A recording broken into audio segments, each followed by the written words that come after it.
그런데 바리새인 중에 니고데모라 하는 사람이 있으니 유대인의 지도자라. 그가 밤에 예수께 와서 이르되 랍비, 하나님이 함께 하시지 아니하시면 당신이 행하시는 이 표적을 아무도 할 수 없음이니이다. 예수께서 대답하여 이르시되 진실로 진실로 내게 이르노니 사람이 거듭나지 아니하면 하나님 나라를 볼 수 없느니라. 니고데모가 이르되 사람이 늙으면 어떻게 날 수 있사옵나이까? 두 번째 모태에 들어갔다가 날 수 있사옵나이까? 예수께서 대답하시되 진실로 진실로 내게 이르노니 사람이 물과 성령으로 나지 아니하면 하나님의 나라에 들어갈 수 없느니라. 육으로 난 것은 육이요 영으로 난 것은 영이니 내가 네게 거듭나야 하겠다 하는 말을 놀랍게 여기지 말라. 바람이 임의로 불매 내가 그 소리는 들어도 어디서 와서 어디로 가는지 알지 못하나니 성령으로 난 사람도 다 그러하니라. 하나님이 세상을 이처럼 사랑하사 독생자를 주셨으니 이는 그를 믿는 자마다 멸망하지 않고 영생을 얻게 하려 하심이라. 하나님이 그 아들을 세상에 보내신 것은 세상을 심판하려 하심이 아니요 그로 말미암아 세상이 구원을 받게 하려 하심이라. 그를 믿는 자는 심판을 받지 아니하는 것이요 믿지 아니하는 자는 하나님의 독생자의 이름을 믿지 아니하므로 벌써 심판을 받은 것이니라. 아멘. 영국의 어떤 그 연구소에서 사람의 행복을 가지고 어떤 특정한 집단을 대상으로 실험을 해보았다고 합니다. 방법은 사람들이 이렇게 많이 모아놓고 한 100명, 200명 이렇게 모아놨겠죠. 그리고 먼저 묻는 거예요. 당신은 지금 행복합니까? 아니면 불행합니까? yes or no로 이렇게 대답을 하게 한 거죠. 그리고 그 사람들을 각자의 삶의 터전으로 보낼 때 삐삐 아시죠 여러분? 요즘 삐삐 없지만 삐삐를 이렇게 채워가지고 1시간에 한 번씩 삐삐를 치는 거예요. 그러면 이 사람들이 답을 해야 되는데 1에서 5까지. 그래서 5면 매우 행복, 그 다음에 4면 지금 기분이 좋은 상태, 3이면 그저 그렇고, 4면 기분이 나쁘고, 1이면 아주 나쁜 상태가 되는 거죠. 그래서 그걸 하루에 매 시간마다 그걸 해가지고 깨어있는 동안 계속해서 그걸 며칠을 데이터를 모았다고 해요. 그랬더니 행복하다고 대답한 사람은 그 숫자를 다 평균한 결과 3이 넘었다고 해요. 그리고 불행하다고 대답한 사람은 그 숫자를 평균을 내니까 3보다 낮았다고 합니다. 너무 당연한 이야기지만요, 기분이 좋은 시간이 많아야 행복한 사람이라는 겁니다. 그죠? 제가 지난주 어느 새벽기도 중에, 새벽기도가 시작하기 전에 무릎을 꿇고 기도하는 가운데 갑자기 마음에 이런 생각이 들었습니다. 나는 지금 현재 예수님을 믿고 기쁜가 평안한가? 이 질문이 저한테 들어오게 됐어요. 제가 왜 그런 생각을 했는지 제 마음에 들었던 생각을 순서대로 말씀을 드리겠습니다. 첫째는 하나님이 살아계시다는, 그게 이제 현실적으로 와닿은 거예요. 하나님이 살아계시다는 거는요, 제가 지금 이 자리에 서서 여러분에게 이야기하는 것보다 더 확실하고 더 생생하게 우리의 삶 가운데 와닿는 것입니다. 왜냐하면 하나님은 천지간에 충만하시고 우리보다 더 확실한 인격을 가지고, 즉 완전한 지식과 완전한 감정과 완전한 의지와 그리고 완전한 능력을 가지고 우리의 삶의 모든 전반 가운데 역사하시기 때문이에요. 그 하나님을 우리가 믿습니다. 그죠? 그런데 그 하나님께서 우리에게 약속을 주셨어요. 이 약속은요, 사람이 사람에게 약속하는 것보다 훨씬 더 분명한 겁니다. 예를 들어서 제가 오늘 여러분에게 어떤 분을 불러서 성도 영문을 끝나고 저랑 식사를 좀 하시지요. 어느 식당에서 제가 밥을 사겠습니다 라고 이야기하면 여러분은 믿으실 거예요. 그죠?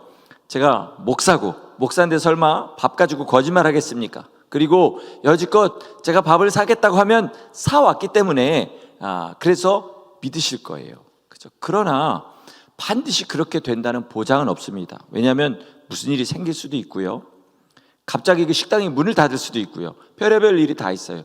그러나 하나님은 전지전능하시고 완전한 인격을 가지신 분이시기 때문에 하나님이 약속하신 것은 우리의 삶 가운데 있는 그대로 이루어져야 정상이에요. 아멘이시죠? 근데 그 하나님께서 육신을 입고 이 땅에 오신 분이 예수 그리스도시죠. 예수 그리스도께서 뭐라고 하셨냐면, 나를 믿는 자는 내 기쁨이 그 안에도 충만하게 하시겠다, 이렇게 약속하셨어요. 또 내가 나를 믿는 자에게 평안을 줄 건데 그 평안은 세상이 주는 평안과는 다른 평안일 것이다, 이렇게 말씀하셨습니다. 무슨 말이죠? 주님이 주시는 기쁨과 주님이 주시는 평안은 내 환경과 조건과 사람이 내게 어떻게 하는가 상관없이 내 마음을 항상 채워준다는 말씀입니다. 그런데 그날 기도하다가 제가 정말 기쁜지 제 안에 진짜 평안이 있는지 갑작스럽게 생각하게 된 거예요.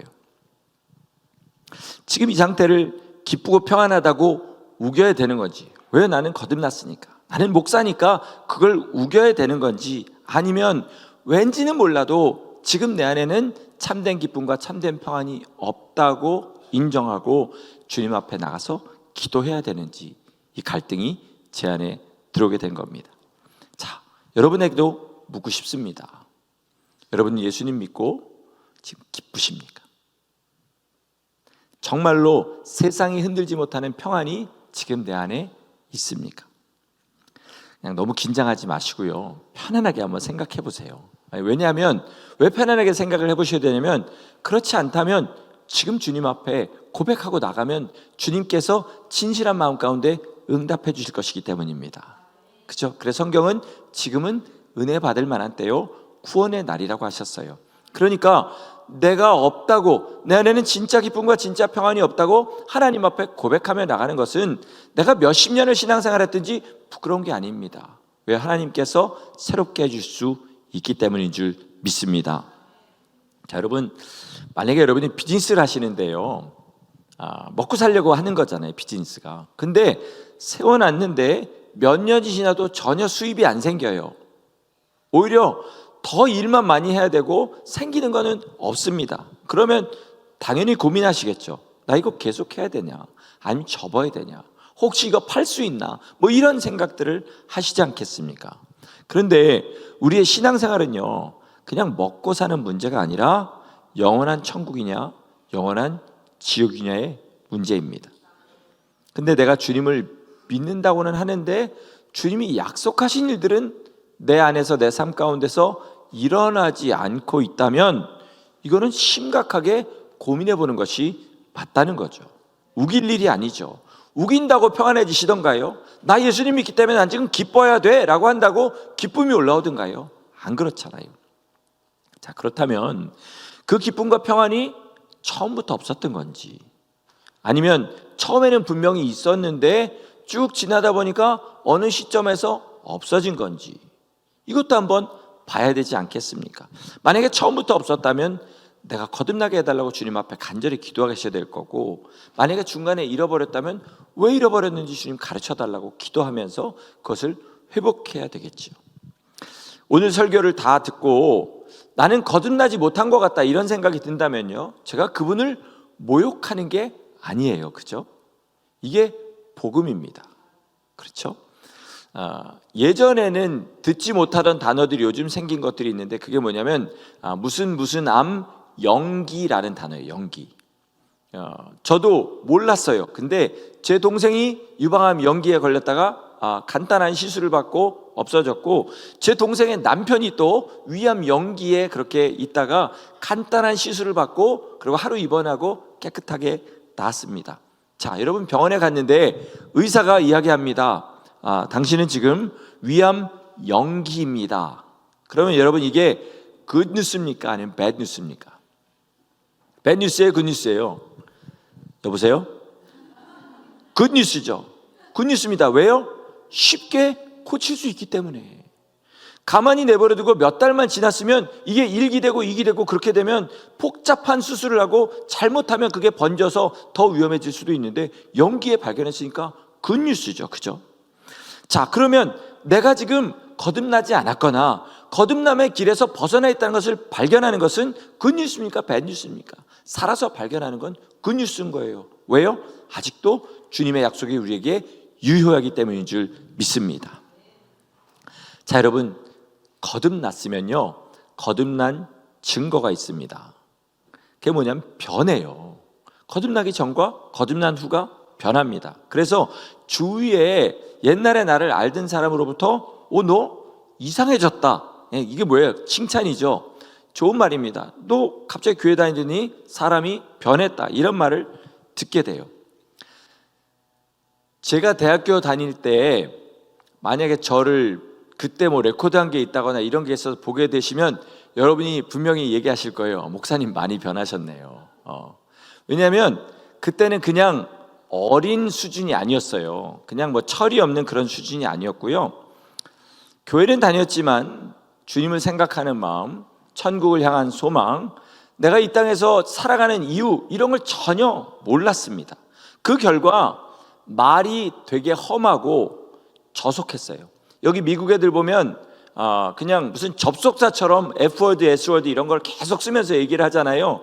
그게 옛날에 제 모습이었어요. 쌍시옷이 한 문장 안에 3번, 4번씩 들어가면서 그렇게 말을 했고요. 그리고 그 아주 좋지 않은 내용의 더럽고 음란한 이야기들, 그걸 농담으로 참 많이 했습니다. 그러니까 그때 저를 보신다면 목사님이 은혜 받은 게 맞구나 라는 것을 아실 거예요.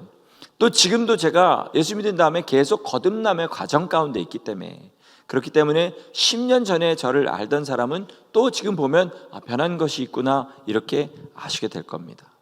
거듭난 사람은 변합니다. 어디부터 변하냐? 생각부터 변해요. 그러다 보니까 거듭나지 않은 사람들, 예수님을 모르는 사람들은 저 사람의 생각을 이해할 길이 없습니다.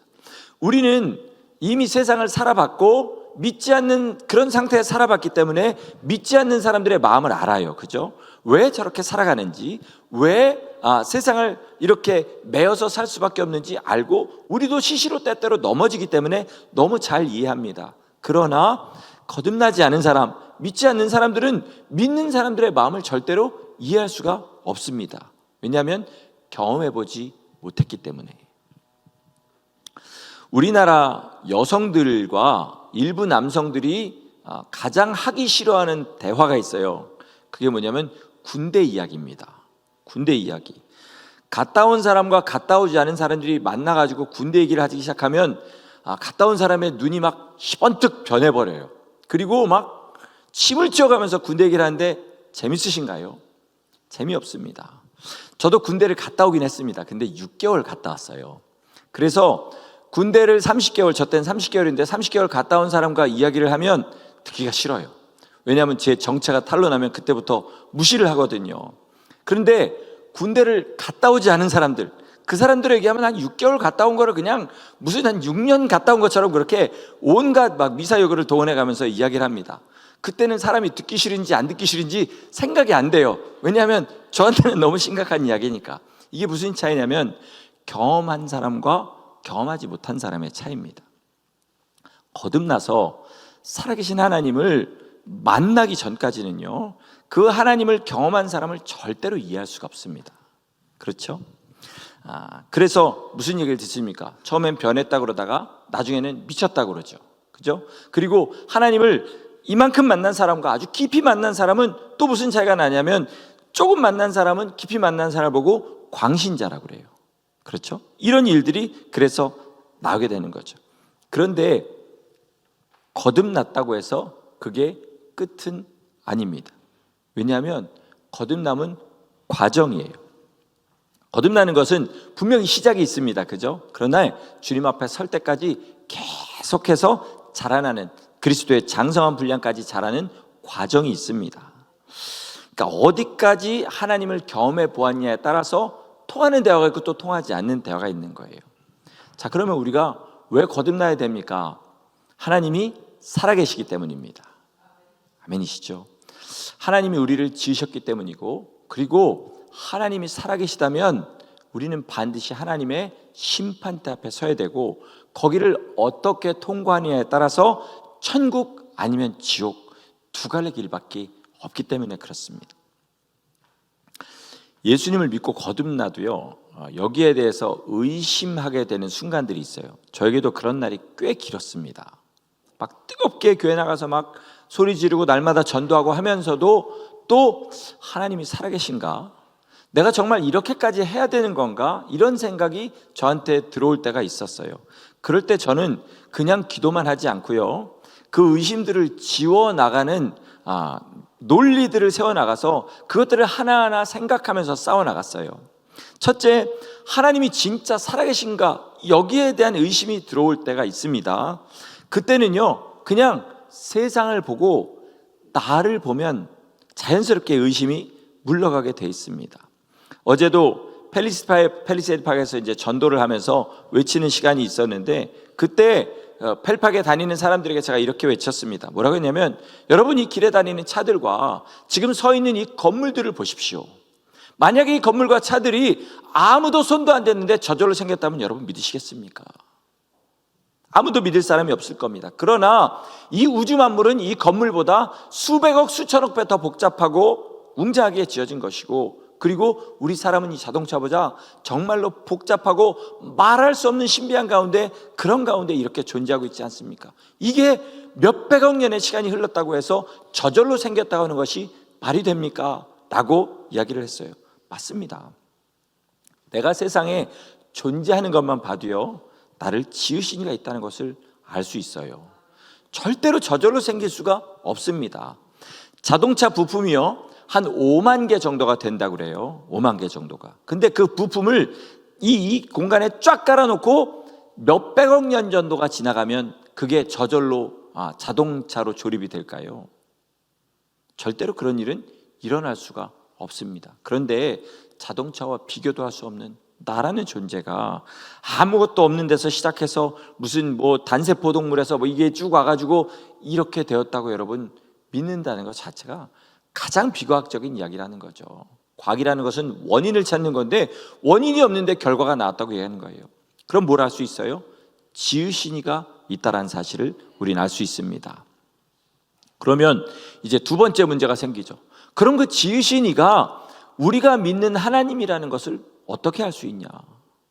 그죠? 성경 하나만 붙잡고 이거를 내가 논리적으로 생각하는 것은 쉬운 일이 아니지 않습니까? 그럴 때 어떻게 하면 알 수 있냐면요, 각 종교의 경전들을 한번 비교해 보면 알 수 있어요. 자, 세계 4대 종교라고 하는 게 뭐죠? 기독교, 불교, 이슬람, 힌두교입니다. 이 종교의 경전들을 비교해 보면요, 기독교 외에, 또 기독교의 신약 성경 외에 어떤 경전도 병든 자를 치료하시겠다는 얘기 없어요. 죽은 자를 살리시겠다는 말이 없습니다. 초자연적인 역사를 기도하면 응답하시겠다, 이런 말이 아무데도 없어요. 오직 신약 성경에만 있습니다. 이들은 그래서 병 걸리면 어떻게 하냐? 그냥 기적을 바라면서 자기가 믿는 신들의 이름을 부르면서 기도할 뿐이에요. 그러나 약속은 없습니다. 왜 약속이 없을까요? 자기들이 안 만들었으니까. 이거 사람이 만든 경전이다 보니까 함부로 거기다 쓸 수가 없는 거예요. 왜요? 괜히 약속했다가 안 되면 거짓말이 되잖아요. 그러니까 이건 사람이 쓴 거기 때문에 이슬람, 힌두, 불교의 경전에는 치료나 기적에 대한 약속이 없습니다. 그러나 우리가 잘 아는 대로 예수님이 이 땅에 오셔서 우리의 모든 죄를 사하신 다음에는 뭐예요? 치료의 약속이 있습니다. 죽은 자를 살리시겠다는 약속이 있고요, 그리고 사람은 할 수 없는 일을 하나님께서 초자연적으로 행하시겠다는 약속들이 있어요. 왜 그렇죠? 우리를 지으신 분이 하나님이시기 때문에 그렇습니다. 그렇죠. 제가 의심을 이기고 이 믿음을 붙잡을 수 있었던 또 다른 이유는 뭐냐면, 이 약속들을 제 삶에서 실제로 경험했기 때문입니다. 전도하려고 하던 그런 한국에서 주재원으로 나왔던 가정이 있었어요. 그 딸아이 6학년짜리인가 5학년짜리가 있었고, 아주 늦둥이로 2살짜리인가 1살짜리 남자아이가 있는 그런 집이었습니다. 전도를 해야 되는데 불교, 골수 불교 집안이라 말씀이 전혀 꺼내기도 힘든 거예요. 그런데 어느 날 보니까 이 남자아이가 심하게 넘어져서 앞니가 이제 막 나기 시작하는데 입술이 부딪혀가지고 평생 흉터를 안고 살아가야 된 그런 상태가 된 거예요. 그래서 이게 나중에 다 자란 다음에나 성형수술이 되기 때문에 그때까지는 좀 흉해도 이렇게 살아야 됩니다. 그래서 부모가 아주 심한 절망에 빠져있던 그런 상태였어요. 제가 그 얘기를 듣고 그 엄마한테 이렇게 얘기했습니다. 제가 아이 머리에 손을 얹고 좀 기도해도 되겠습니까? 그랬더니 지푸라기로 잡는 심정으로 그렇게 하라고 하죠. 손을 얹고 기도했어요. 하나님 아버지, 약속하신 대로 손 얹었습니다. 이 아이의 입술을 고쳐주시고 이 가정에 하나님이 살아계신 것을 나타내 주십시오. 그렇게 기도를 하고 집에 왔어요. 근데 그 주일날 그 엄마가 아기를 데리고 또 그 큰 아이를 데리고 교회 나온 거예요. 들어보니까 제가 기도한 다음날 아침에 일어났더니 이게 싹 나섰다는 거예요. 제자리로 돌아왔다는 거예요. 자, 제가 한 거 아니죠. 하나님이 하셨죠. 왜 하셨습니까? 약속하셨기 때문에 하셨잖아요. 그 다음에도 두통이 심하다는, 제가 이제 장사할 때 히스패닉 제 고객이 있었는데 두통이 너무 심하다고 하는 거예요. 그래서 제가 손 얹고 기도하겠다고 또 그렇게 얘기하고 기도했습니다. 기도가 끝났더니 온몸에 소름이 이렇게 돋으면서 두통이 싹 나섰다. 이런 일들을 몇 번 경험하게 된 거예요. 또 저도 마찬가지로 기도받고 질병이 낫는 그런 경험들을 하게 된 거죠. 자, 그냥 신기한 경험이면 그게 그렇게까지 믿음이 되지 않죠. 그러나 하나님이 약속하셨고 약속대로 순종했더니 응답하셨어요. 그러니까 더 믿음이 분명해지는 거죠. 여러분, 근데 중요한 건 이거예요. 사람을 병든 자를 병을 고쳐놔도 언젠가 다시 병에 걸리고 죽어요.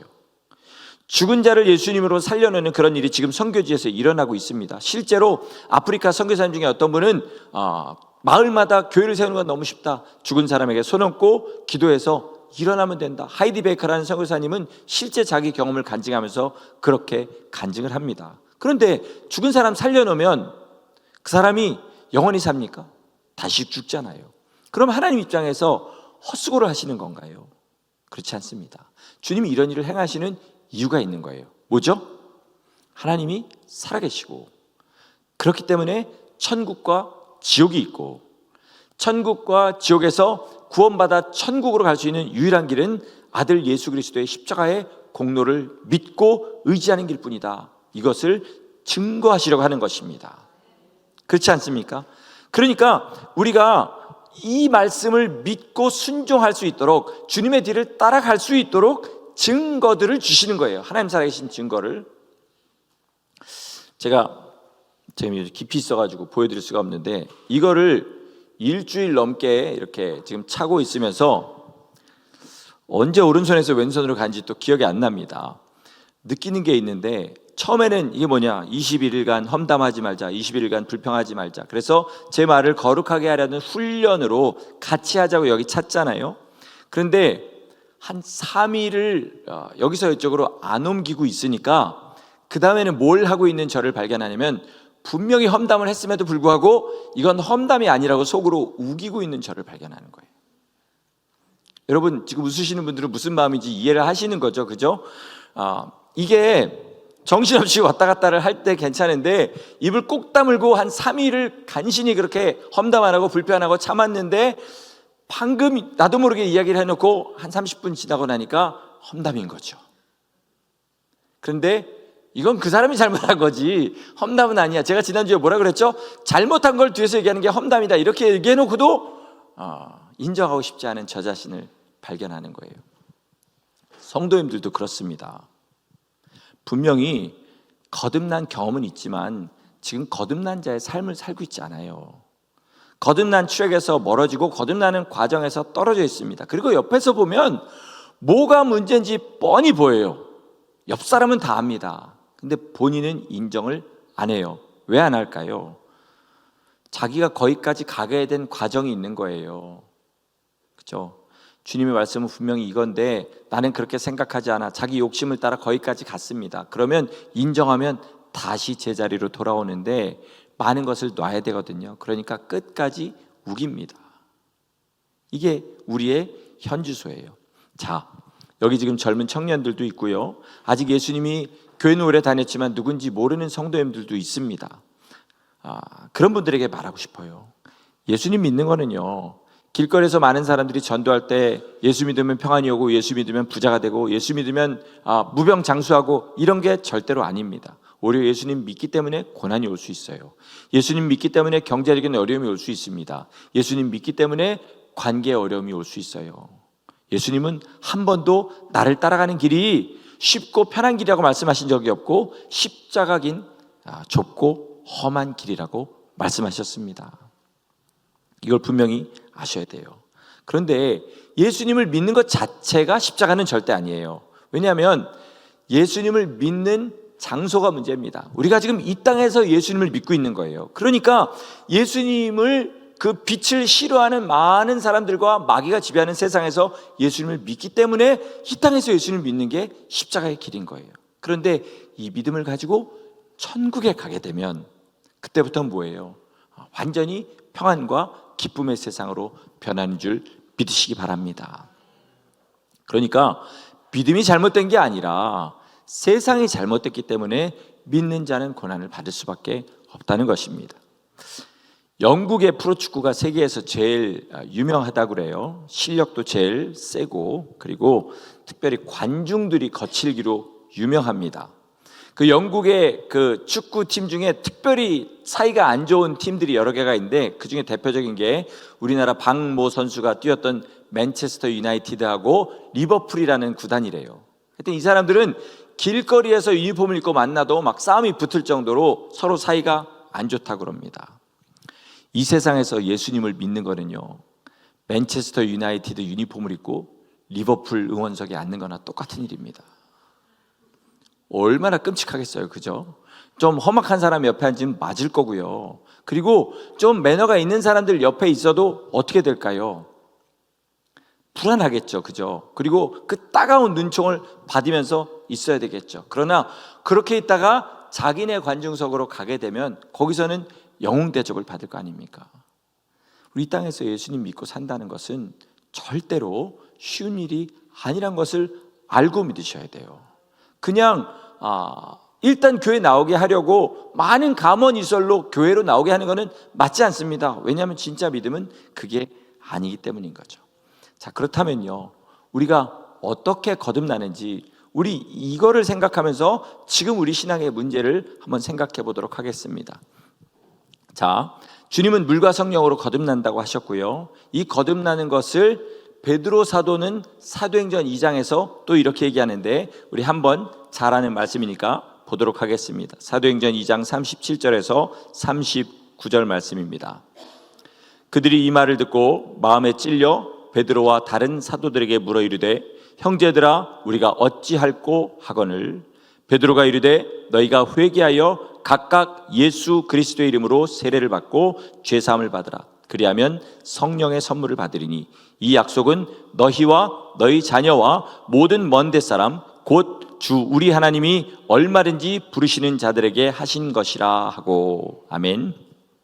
자, 첫째로 39절을 보면 이 말씀은 누구에게도 예외가 없습니다. 그죠? 이 말씀대로 하면 누구나 거듭날 수 있어요. 자, 그러면 순서를 보겠습니다. 첫째, 각각 회개해야 됩니다. 둘째, 예수 그리스도의 이름으로 침례를 받아야 돼요. 셋째, 죄사함을 받아야 되고 마지막으로 성령을 선물로 받아야 됩니다. 자, 그런데 이 네 가지 중에 사람이 하는 일은 두 가지예요. 회개하고 침례를 받는 겁니다. 근데 침례도 잘못될 수가 없는 거예요. 침례가 잘못됐다면 뭐가 잘못된 거죠? 회개하지 않은 사람이 침례를 받는 게 잘못된 거죠. 그러니까 문제가 있다면, 우리의 거듭남에 문제가 있다면 문제는 딱 하나예요. 뭐죠? 제대로 회개하지 않은 겁니다. 회개하지 않은 거예요. 처음 회개는 뭐냐면 내가 죄인이라는 사실을 인정하는 거예요. 내가 하나님이 지으신 피조물이라는 사실을 모르고, 하나님이 나를 위해 아들을 보내주신 사실을 모르고, 내가 죽은 후에 영원한 지옥과 영원한 천국이 기다리고 있다는 사실을 모르고 내 마음대로 살았던 것, 하나님을 아프게 하고 살았던 것을 돌이키는 거죠. 우리 세상의 부모 자녀 관계가 그렇지 않습니까? 정상적인 부모, 정상적인 자녀라면 자녀가 부모의 사랑을 깨닫게 된 날이 있어요. 아, 우리 부모님이 나를 위해서 이런 고생을 하셨구나, 나를 낳을 때 우리 엄마가 이렇게 아팠구나, 뭐 이런 종류들의 그런 깨닫게 되는 일이 있죠. 초등학교 다닐 때 나실제 괴로움 다 잊으시고 찬양이 아니죠. 이 노래를 배웠습니다. 근데 이 노래를 부르면서 처음 눈물을 흘린 게 몇 살 때냐면 26살 때입니다. 미국에 와서 다음 해에 어버이 주일이라고 교회에서 나실제 괴로움을 부르는데 막 눈물이 비 오듯이 그렇게 흘러내리더라고요. 여러분, 오늘 하나님의 나팔소리 여러 가지 찬양들 부르셨잖아요. 우리 기독교인들이 마음이 굳어진 때가 언제냐면요, 찬양이 그냥 가사와 멜로디처럼 자연스럽게 그냥 국수 먹는 것처럼 술술술술 들어가는 겁니다.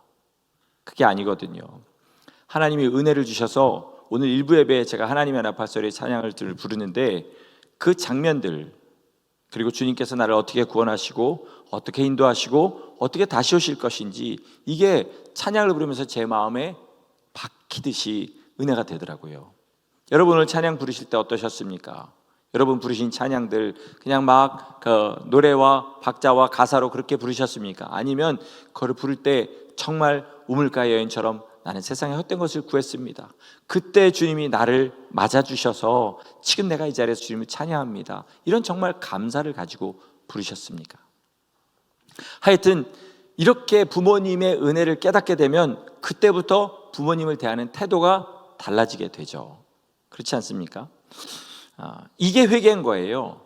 하나님이 우리의 아버지시라는 사실을 알게 됩니다. 나를 위해서 모든 것을 희생하신 창조주 하나님께서 그런 일을 행하셨다는 것을 알게 돼요. 그러면 어떻게 됩니까? 우리의 삶이 완전히 뒤바뀌게 되는 거죠.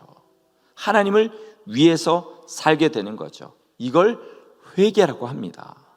어느 날 내가 죄인인 걸 알고 그냥 눈물 몇 방울 흘린 거, 이게 회개가 아니라 하나님의 은혜를 알게 되고 하나님을 향해 내 삶을 완전히 틀게 되는 거, 그래서 돈다, 그래서 회개라고 하는 거예요. 제가 자주 언급하는 믿음의 사람들이 이런 정말 분명한 거듭남과 거듭남의 과정을 산 사람들이에요. 조지 밀러 목사님 제가 자주 언급하죠. 이분은 지금 돈으로 한 사람은 일평생 1조 원의 돈이 자기를 통해서 흘러나갔습니다. 고아들 수천 명을 어엿한 사회인으로 성장시켰고, 수백 명의 선교사님들의 그 선교 사역을 도왔고, 그리고 많은 곳에 성경을 보급하는 일에 자기가 돈을 버는 게 아니라 자기 믿음을 보고 많은 사람들이 헌금해서 그것을 다 돌리면서 살았다고 하죠. 그리고 자기는 그것을 한 번도 사람들에게 요구하지 않고 오직 기도만 했다고 그러는 분입니다. 이분이 죽을 때 그분의 통장에는 일평생 번 돈이 아니죠, 자기를 통해 흐른 돈의 100만 분의 1도 되지 않는 돈이 그 통장에서 여전히 흐를 준비를 하면서 기다리고 있었다고 해요. 지금 세상이 어떤 세상입니까? 말 몇 마디만 상처되는 말 들어도 평생 원수로 삼는 세상이죠. 그런데 제가 자주 언급하는 손양원 목사님은 어떻게 했어요? 자기 두 아들을 죽인 그 학생을 살리려고 그를 양자로 삼아서 평생 키웠습니다. 이런 삶을 살았어요. 성경의 스데반 집사는 자기를 지금 돌로 치고 있는 사람들을 향해서 그 사람들을 위해 주님 앞에 기도합니다. 하나님, 이 죄를 저들에게 돌리지 마옵소서. 저들은 자기가 하는 일이 무슨 일인지 알지 못합니다. 이러고 죽었어요. 세상의 미디어는 기독교를 미워합니다. 왜냐하면 미디어를 마귀사단이 잡고 있기 때문에. 그래서 매일 교회대에 나오는 뉴스 한번 보세요. 어떤 목사가 누구를 성추행했네, 돈을 가지고 도망갔네, 교인 간에 싸워가지고 서로 살인 났네, 이런 얘기가 주로 나오죠. 그래서 우리 믿는 사람들도 교회가 많은 교회가 그런 줄 알아요. 근데요, 이번에 한국에 가서 동인천에도 가보고 서울역에도 가보고 또 여러 군데 이런 노숙자들이나 어려운 사람들 모여 사는 데들의 이야기를 들으니까요, 거기에는 항상 있는 사람들이 있어요. 어떤 사람들이냐면 그들을 위해서 자기 삶을 내던지고 사는 사람들이에요. 다 누구냐면 그리스도인들입니다. 물론 그들의 마음의 깊은 곳까지 제가 알 수는 없어요. 그러나 교회가 우리가 생각하는 것처럼 다 타락하진 않았다는 거죠. 무슨 말이냐면 거듭난 사람들이 분명히 있다는 거예요. 지금도 예수님을 닮아서 예수님처럼 살려고 온 힘을 다해서 자기 삶을 내던지는 사람들이 있다는 겁니다. 이 사람들이 뭐냐? 하나님이 살아계시다는 강력한 증거입니다. 그러면 우리는 지금 왜 여기서 예배를 드리고 예배 끝나면 우리 삶의 터전으로 돌아가냐? 각자의 삶의 터전에서 내가 하나님의 살아계신 증거가 되어야 되는 거예요. 그럴 때 우리 주님의 구원의 복음이 우리를 통해서 산 증거를 가지고 전해지게 되는 것입니다. 여러분, 그래서 거듭난다는 것은요, 어떤 사람은 깨끗한 모습으로 거듭나고 어떤 사람은 더러운 모습으로 거듭나고 어떤 사람은 섬기는 모습으로 거듭나고 어떤 사람은 섬김을 받는 모습으로 거듭나고, 이게 아니에요. 진짜 거듭난 사람은 정결함을 사모하게 되어 있고요, 진짜 거듭난 사람은 자기의 삶을 들여서 남을 섬기는 것을 기뻐하게 되어 있습니다. 거듭나면 거룩해지고 정결해지고 남 섬기는 사람이 되고 원수를 용서하는 사람이 된다는 것이죠. 이게 없으면요, 나는 거듭났는데 이게 없어요, 이렇게 생각하지 마시고, 제가 며칠 전 새벽기도 때 스스로 그렇게 생각해 본 것처럼, 나 거듭났는데 왜 저 사람을 용서하지 못하지? 나 거듭났는데 왜 어디 가나 섬김 받으려고 하지? 나 거듭났는데 내 입에서 나오는 말들이 왜 이 모양이지? 이걸 심각하게 보셔야 되는 거예요. 거듭나서도 그럴 수 있다, 이렇게 생각하지 마시고, 이러면 내가 지금 거듭나지 못했던지 아니면 거듭남의 트랙에서 멀어져 있는 상태든지, 이걸 심각하게 생각하고 다시 십자가 앞에 나가시면 우리 주님께서 그를 회복시켜 주시고 거듭남의 길 가운데로 인도해 주실 줄 믿습니다. 말씀을 마치겠습니다. 김유정 목사님이라는 분이 계셔요. 이분은 60년대 70년대 유명한 깡패였다가 사람을 죽이고 감옥에 들어갔다가 감옥에서 예수님을 만난 분이에요. 우리 요즘 깡패들 중에 깡패 말고 다른 말 없을까요? 폭력배, 그것도 별로 안 좋네요. 조폭, 이것도 안 좋고 그냥 깡패라고 하겠습니다. 요즘 이런 사람들, 유명한 사람 중에 감옥에 가서 예수님 만나고 나왔다는 최근의 사람들도 있어요. 김태촌이라든지 조양은이라든지 이런 분들이요. 근데 안타깝게도 이분들은 다시 범죄의 세계에 빠져서 계속 감옥을 들락날락 하고 있습니다. 그런데 이 김유정 목사님은 안 그랬어요. 지금 아마 80대신 걸로 아는데 아직도 복음을 전하고 주님의 사람으로 그렇게 살고 계시는 분입니다. 예수를 만나고 다시 폭력과 범죄의 세계로 돌아가는 거는요, 첫째는 자기의 문제예요. 화려한 삶, 이전에 즐기던 세상 일들, 여전히 좋아하는 마음을 버리지 않기 때문에 결국은 거기에 유혹을 당하는 거죠. 고기는요, 낚시 바늘을 무는 게 아니라 미끼를 무는 거거든요. 그러니까 그들은 단지 나는 여전히 예수님을 믿는다고 하면서 자기가 좋아하는 미끼를 물었는데 거기에 낚시 바늘이 있었던 거죠. 근데 김유정 목사님은 끝까지 자기 믿음을 지켰어요. 굳은 일 해가면서 리어카 끌고 믿음을 지키면서 신학교 가고 목사님이 되면서 그렇게 살았는데, 이 폭력배들이 다시 빠지게 된 이유 중에 하나가 조직에서 놔주질 않는데요. 조직에서. 그래서 믿음을 지키고 살았는데 어느 날부터 조직들이 자기가 나왔다는 얘기를 듣고 자기를 찾아다니기 시작한 거예요.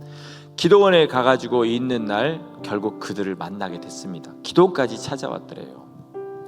그래서 그들이 삥 둘러서 자기를 감싸고 주위에 서고, 그리고 너에게 마지막 기회를 주겠다, 결정해라. 그럴 때 자기는 대답하지 않고 끝까지 눈을 감고 기도하고 있었다고 해요. 하나님 앞에 간절히 살려달라고 기도하고 있는데 눈을 떠보니까 그들은 갔고요, 자기의 왼쪽 어깨에 이따만한 칼이 하나가 꽂혀 있었다고 합니다. 그리고 그것 때문에 자기는 팔을 올릴 수 없는, 손은 쓰지만 팔은 쓸 수 없는 그런 불구의 상태가 되었다고 해요. 어느 날 주님을 찬양한 중에 손 들고 찬양하고 싶은 마음에 주님 앞에 기도하고 손을 들고 기도하는데 그 손이 번쩍 올라가서 치료를 받았다고는 하지만, 여러분, 그분이 자기의 옛생활을 청산하고 진짜 예수 믿는 사람이 될 때까지는 자기의 목숨을 거는 싸움이 있었던 겁니다. 우리는 살 만큼 살아가지고요, 인생이라는 것이 어떤 것도 쉬운 일은 없다는 것을 알게 됩니다. 오늘 아침에도 성도님들하고 각 분야에 종사하시는 이야기를 들었는데 정말 목회만큼 힘들더라고요. 목회자가 힘든 거 아니었어요. 각자 삶에서 다 너무 힘들어요. 그런데 뭐가 힘드느냐? 무슨 일이 있어도 해야 되는 일들이 힘들어요. 그렇죠? 왜 일하십니까? 먹고 살아야 되니까, 가족 부양해야 되니까, 그 일을 하려니까 힘든 거예요. 사람은 누가 힘듭니까? 가까운 사람일수록 힘들어요. 배우자가 힘들고, 자녀가 힘들고, 부모님이 힘들고, 친한 친구일수록 힘듭니다. 그렇죠? 왜요? 관계를 끊을 수가 없기 때문에 그렇게 힘들어지는 거죠. 그러니까 제대로 하려면, 뭐든지 제대로 하려면 내 삶을 갈아 넣어야 돼요. 그런데 예수 믿고 거듭나서 천국 가는 건 왜 다 공짜로 가려고 그럽니까?